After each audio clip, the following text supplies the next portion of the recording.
Aloha, my name is Krista Lakshmidetten, and I'm coming to you from beautiful Florida today. I call myself a holistic wellness coach, and I also am an inner alchemist. I call myself also a human mermaid, and I have traveled the world to 32 countries, had a blast, and created the life I dreamed about. Today, I would like to share with you my awakening story spiritually, how it all started, and I would like to cover in this video around the first 10 most intensive years of that, and then there will be a follow-up video where I will cover up a little more after that. So actually, I also should add some of the childhood years because I actually had no idea what was going on there, right? So I was born in late 70s, so my family was really spending a lot of time in the nature. And at the time, I had no idea what was going on there, but I think nature was my first teacher. So I spent like countless hours, no matter what the season, as I was growing up in Estonia. So we have very, very cold winters as well with a lot of snow. And I didn't mind whatever the season was. I enjoyed it fully, made the best of it, played outside, played with the nature. Many times had many playmates because at that time, remember, we didn't have internet. We had a little bit of TV entertainment, but other than that, everyone tried to just be active. So we climbed trees. We created like nature huts together and we explored the area. We went far and beyond, and many times we did some really crazy stuff. So, and what the nature was actually teaching me was to observe it, and also how the rhythms and also everything is working there with seasons, and also how the tides go up and down. And also, as my dad was a sailor, he started to take us to his sailing boat when we were very small with my sister. And I remember from 6 years upwards, we were spending most of the summers on sailing boats while he was sailing. So that was amazing adventure to get connected to the water. And I had no idea that that was actually going to play a very huge role. And I think my dad also initiated the water element because at one time when we were sailing to one of the islands, he just threw us overboard and said, swim. And we hardly could swim. So I was like, how dare you? And I was really scared of deep waters, and somehow I managed. I didn't drown. But that was also initiation of being, curious about deep things in life and going far away places. And later came out sailing in many different, places and seas and oceans as well. So what the job he did, as an initiator. So my grandmother was mainly raising me and my sister. My dad was a little bit distant, and my mom was completely out of the picture in my case. And my grandmother was also a gardener. So my grandmother included us into the gardening work throughout the whole spring until, the winter was coming.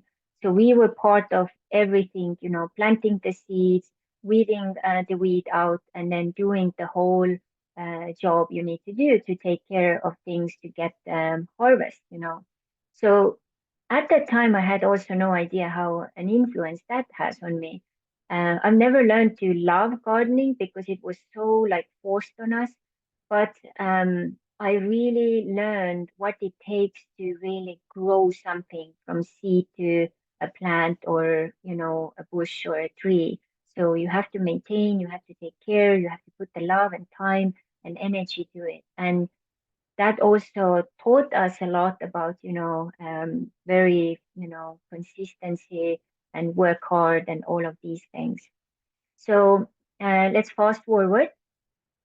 So when I became 18 years old, I left my home, and my grandmother said, yeah, just find something to study quick so that you can get your own money going and then you can study whatever you want. I actually wanted to go and study English in the university, but we didn't really have the money. So I was like, okay. So I was looking up things. I was like, okay, the only thing which kind of looks like interesting to me was like business and, business assistant kind of stuff. I was always interested in like creating stuff. I had no idea how that made a made to play an interesting role later. So I was at the time actually staying in a hostel together with my sister, who at the time started to become a professional cook. And she was also actually teaching me cooking because grandmother didn't really allow us to help her much in the kitchen realm. So one of these evenings, I was just like scribbling on the paper, and I was really, and still am kind of like a night owl type of person. And I started to scribble on the paper, like kind of a little drawing came out. And then after some time, I started to see also like, wow, words were coming. And it was so weird because like it wasn't like I was thinking, I was just like writing, and the words were just coming very quick, quick, quick. And then I was just so like blown away. I looked at it. It looked like a beautiful picture. I started to read it and it said, "Hey, I am your angel." And this is like what the message is. And so basically what happened was I did automatic writing and it totally scared me away. I was like, oh my God, I'm turning crazy. But it also made me very curious. So I started to look up like what it means, like how, what else can I do with it or about it. And I started to really, figure it out. Then a little bit later, what came into my life was Silva Method, a little book, and I started to practice it. And I also put it into words so that my life started to change. I actually started to win some like contests and stuff using all of the methodology there. So I was so blown away and so like surprised about this. And after some time, I got an opportunity to join a youth um, psychodrama group in the same town. And they had like weekly meetings. And then at summertime, they had really crazy adventure retreats. And these were really crazy. If anyone would do anything like this in United States, it wouldn't be allowed because there were so many like crazy things we were asked to do and so on. And what he did, he was like basically giving us some ideas how to start to observe, analyze, and also use your mind, yourself, and also affirm like positive things and change, your patterns which you came with from your childhood. So many of us don't know that from the age when we are born till 6 years old, we are like sponges. We basically like kind of suck in everything from our environment, people who are around us, and we have no filter. So everything comes into us and into our subconscious like straight in. And then the rest of our lives, we actually should like filter it through and, reorganize it. Most people never do it. And then they wonder like what happened.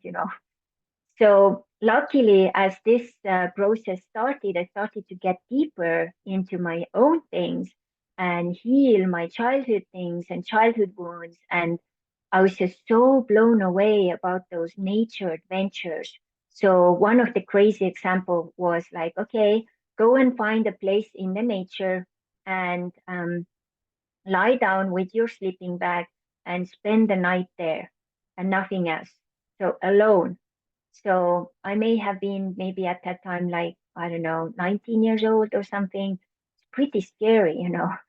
And so I did. I went to the beach. I tried to make myself comfortable, lie down, and after some time, just kind of got tired and fell asleep. And at that time, it was very safe to do that there as well.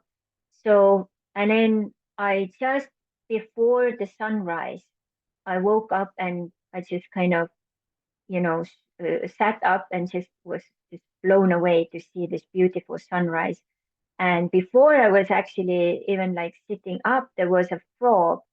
Just the moment when I moved my head from the, sleeping bag, the frog jumped there.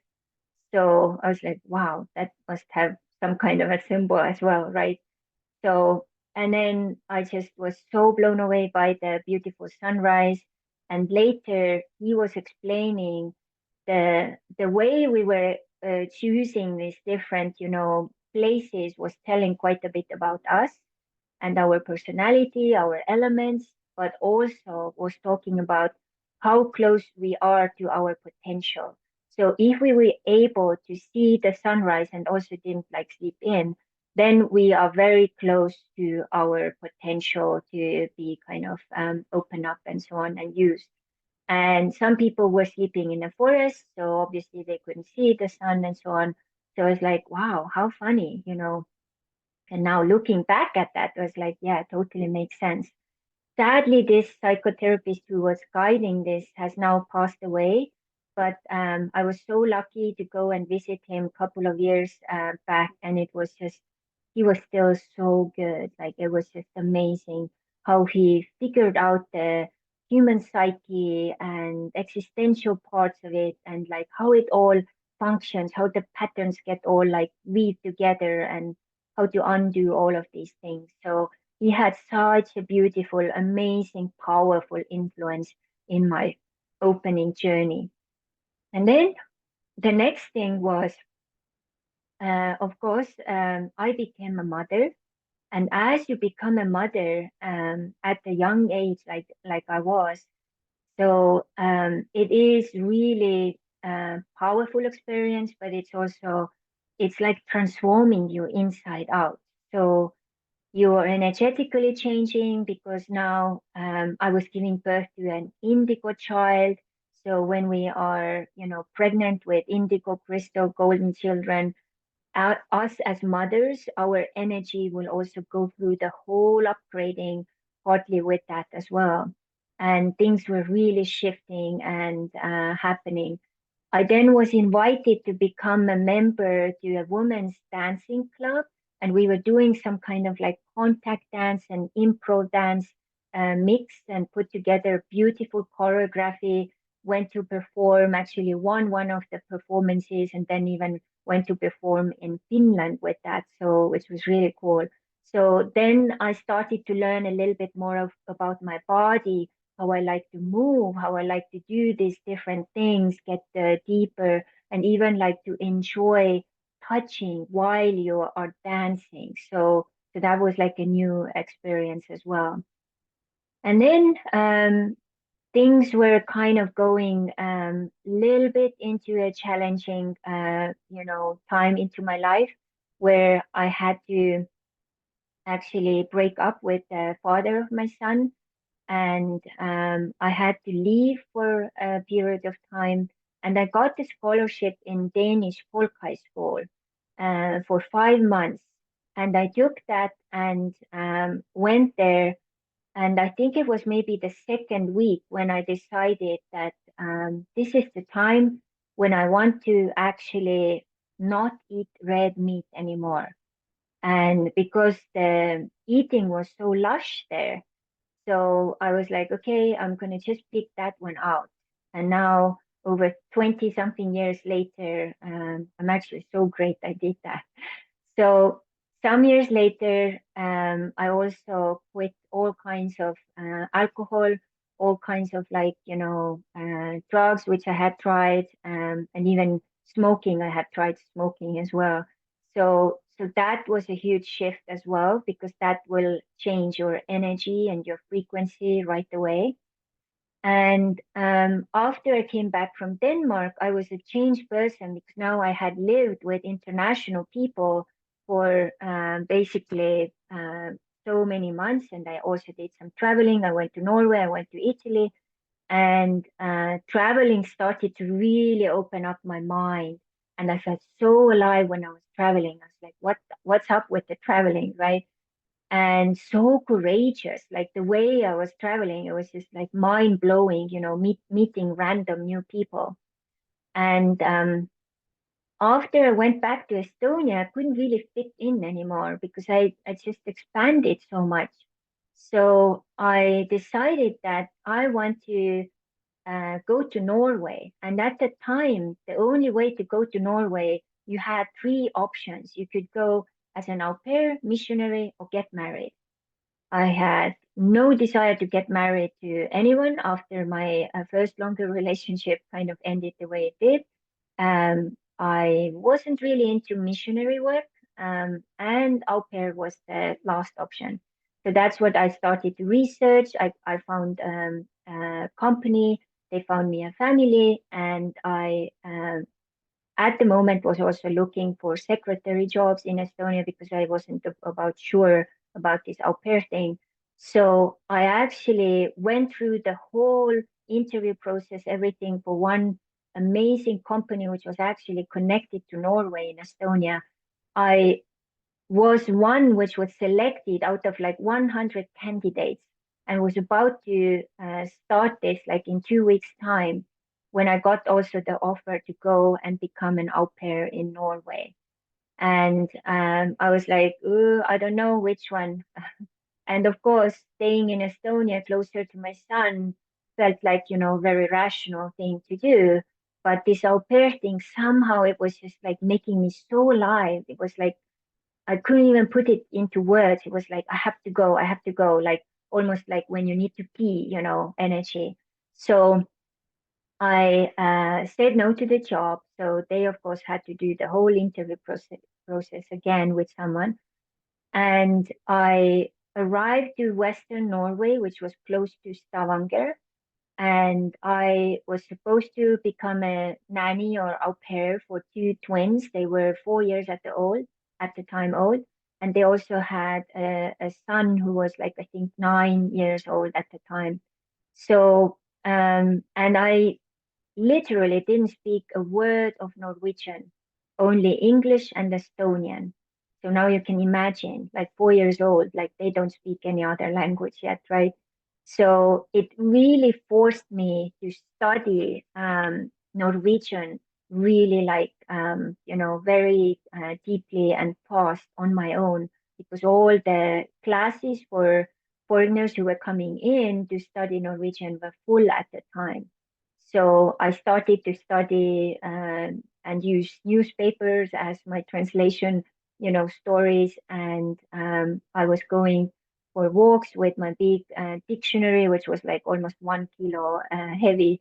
And this is how I learned. And then I used their kids' books, and then they were just like laughing. And, when one of the kids was running to me and kind of like in a hurry and like, jij moet bashen. And I had no clue what she was saying. I said, show me, show me. And then she took me to the toilet. So I understood, okay, something is happening here. So she had to poo, right? So you really learn very fast like that. So they were my little teachers learning me about Norwegian. And sadly, it didn't really work out with this family in the long term. So I had to leave there and I quickly found another family in Oslo. So I moved to Oslo very quickly. And while in Oslo, got connected with a beautiful volunteer center where they actually had different classes and different like groups going on. And at the time, also around the town, I started to go to these different events and centers where they did spiritual stuff. And my next step of really deep opening was actually James Redfield and his book, which is the Celestine Prophecy. So I decided actually to start a beautiful study group with his beautiful book and as a volunteer in that volunteer center. And that's what I did. And it was a beautiful year where I discovered with others, ourselves, our synchronicities, all those elements. And later also the movie came out about it. So it was really spectacular. And also I learned to work with people, and now I was doing the guiding of the book club in Norwegian. So you can imagine, just like being there just a little bit of time, and then could do it in a fun way. And then the next book came, which was Conversations with God with Neal Donald Walsch. And that was like a mind-blowing opening for me as well. I read all the books he had written at the time. I put it all to work. And one big revelation I got from his books was, oh my God, I had been a victim till that moment until I found that book, you know. And I started to really work on that pattern and change that and really set boundaries and change my life like that. So I then decided to apply to become, you know, a student in Oslo University. And that also happened in a very interesting way because I realized, like, after 2 years of being an au pair, if I continue this, my brain will just like kind of die because I need more challenges and more growth. So I walked on the street one day and I was asking, okay, God, universe, whoever you are, show me, what should I do next? And I totally trust your guidance. I pick up a newspaper which was just lying on the street and open a page on uh, an article which was talking about social anthropology. I had no idea even what that meant as a word. So I started to read the article and understand, oh, what they do is they study different cultures, they travel, they write about it, and then wherever you go, you have social anthropology. Like even you, wherever you are from, if you are watching this, then the social anthropology is already going on. I'm from Estonia, living in Florida. You are also maybe from another country, living in another country. So it's already, we are from different cultures, we have different backgrounds, and now we are actually exchanging information and energies. So, and it sounded so intriguing because I love traveling, I love different cultures, and I love to research as well. So I was like, okay, I'm in. So what do I need to do? So I researched and came out, in order for me to study in Oslo, that particular degree, I had to actually do it in Norwegian. I was also checking if I could study it in Estonia, and at the time they didn't have it in Estonia yet. So I was like, okay, so what do I need to do? I need to do the Norwegian, like higher level Norwegian exams, both like oral and written. No problem. When is the class? When can I sign up? When are the exams? And I did all that in like almost like I think 4 months time or something. It was just like crazy fast. I passed all the exams. These exams were super hard. I think some, national Norwegians would probably not pass them, you know. And it was so good. I practiced it all the time. I tried to speak as little English as I could. And I felt so proud because suddenly, when I was in a crowd of people, I wasn't invisible anymore. I could understand what was going on and I could pitch in some, stuff into the conversations and so. And I got in, and then came out that the au pair family where I was didn't pay my taxes. So I got the problem because I was actually applying for getting a loan, and I couldn't get the loan now because taxes were not paid. So I was like, ooh, what to do? Like, that's really crazy. But then I talked to the people in the volunteer house, and they said, Crystal, you have been such a big asset here. You have contributed so much. Let's see what we can do. And they also had the Red Cross there. They made like a meeting and they decided to create like a sponsorship letter for me. And they asked, like, can you manage? Can you find like a job or something? And then, finance itself yourself. But if you need extra help, that like letter, and we are kind of packing you up. So it's like, no problem. So I found a part-time cheese counter job in a grocery store. And I also already had started my own cleaning business. So I had like two businesses already. A job and my business going. So it's like, no worries with that. And then they did the letter. I put all the papers in to the immigration because Estonia wasn't part of European Union at that time, so we couldn't really work in Norway without a permit.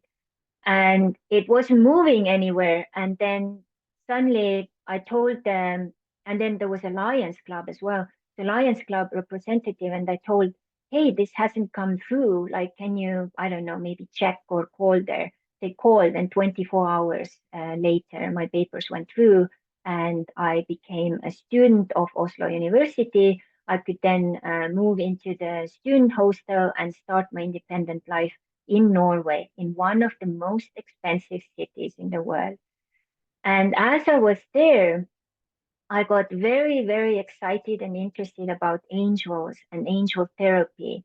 And as I was studying, I was so fascinated all about the anthropology and the whole experience, you know, studying in another language. Most of the books were, of course, in English, but we had some in Norwegian as well.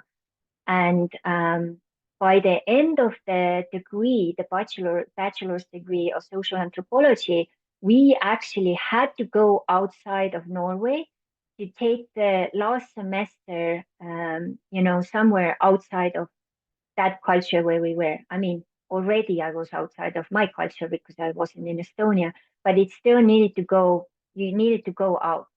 So I figured it all out. I wanted to go to Ghana in West Africa, but they didn't have any cooperative university contract. So the only one they could give me was Cape Town University in South Africa. So it's like, okay, yeah, well, it doesn't kind of feel like real Africa to me because it's just so mixed and stuff. But okay, let me go be open-minded and see what South Africa has in store.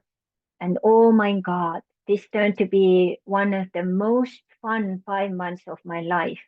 I was part of like, I think, five different student groups. Like I was part of the hiking group. We did hikes on Table Mountain. We did like crazy, like 50 kilometer hikes, 30-kilometer hikes, all kinds of like areas we were driving to that never seen before, probably wouldn't have alone.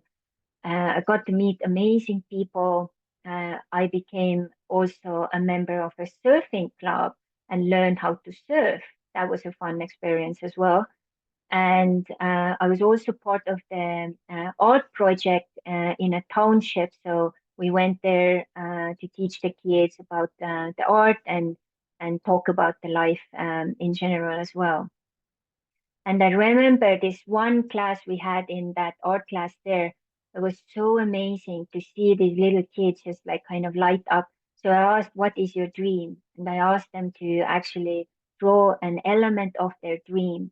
And it was so funny. We had maybe 15 kids in there, and they all dreamed about their own house because these kids lived in shacks.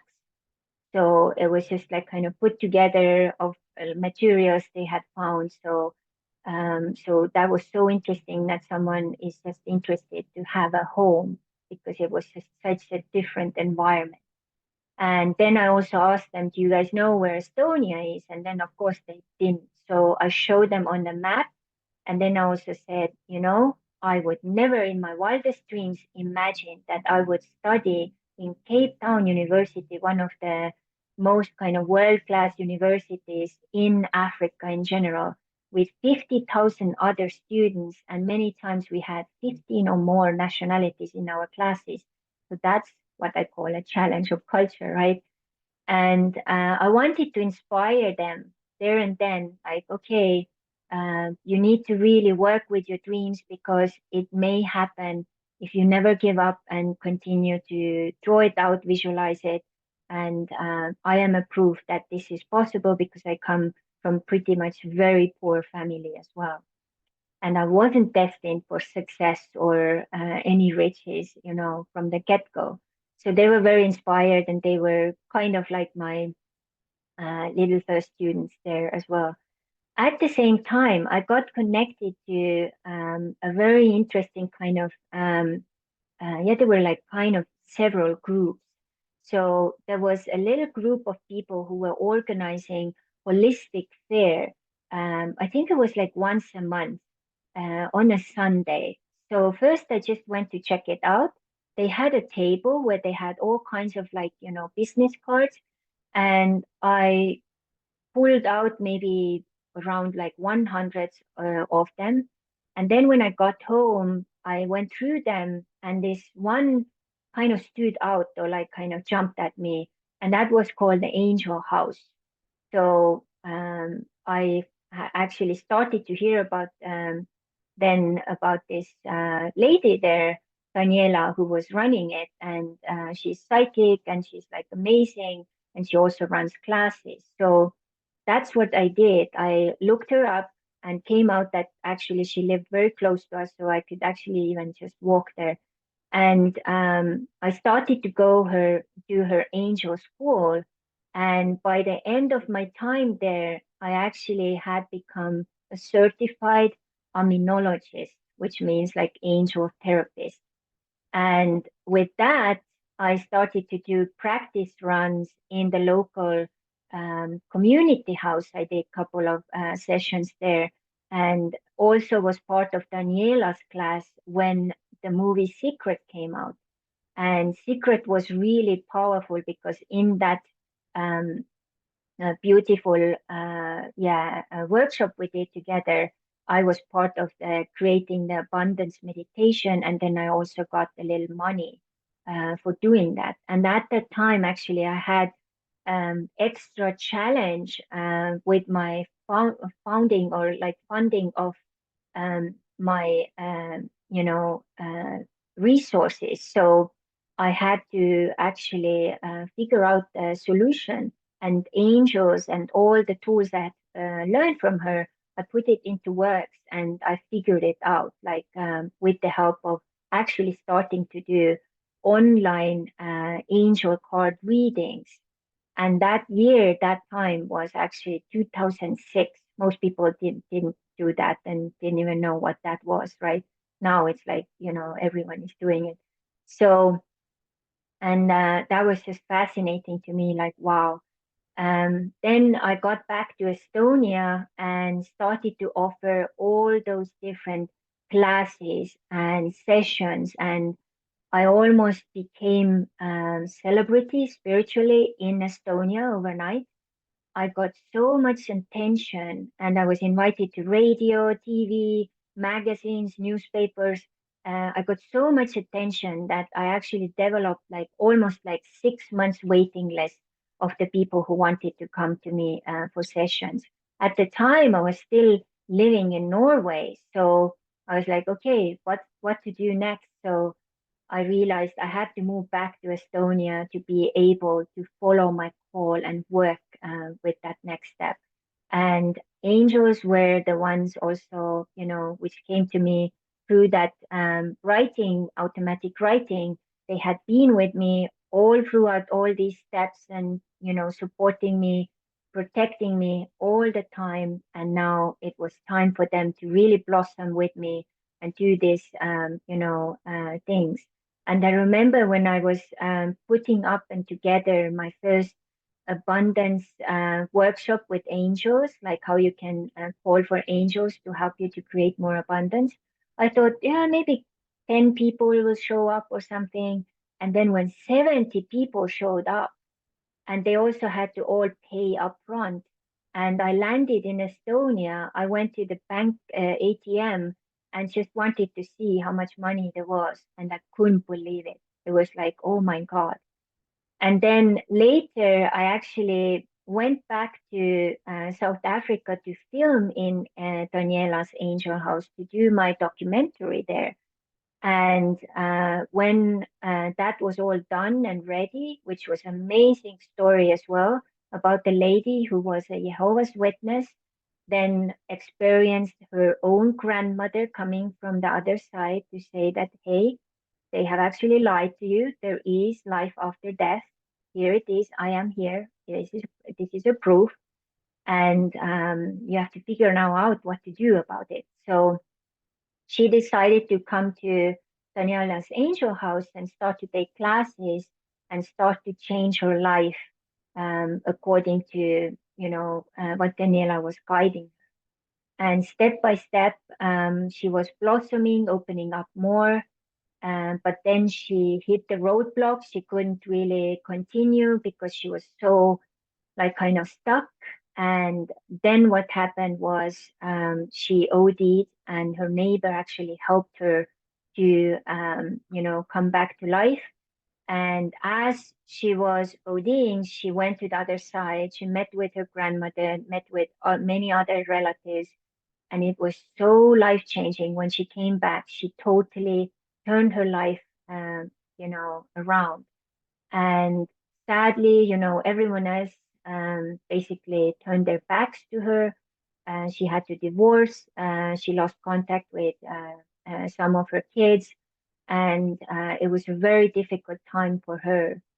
But some years later, she actually moved to England, and just a couple of years ago, me and my current husband, we actually were able to meet her and visit her and see how she had actually found another beautiful husband, and also now has a baby.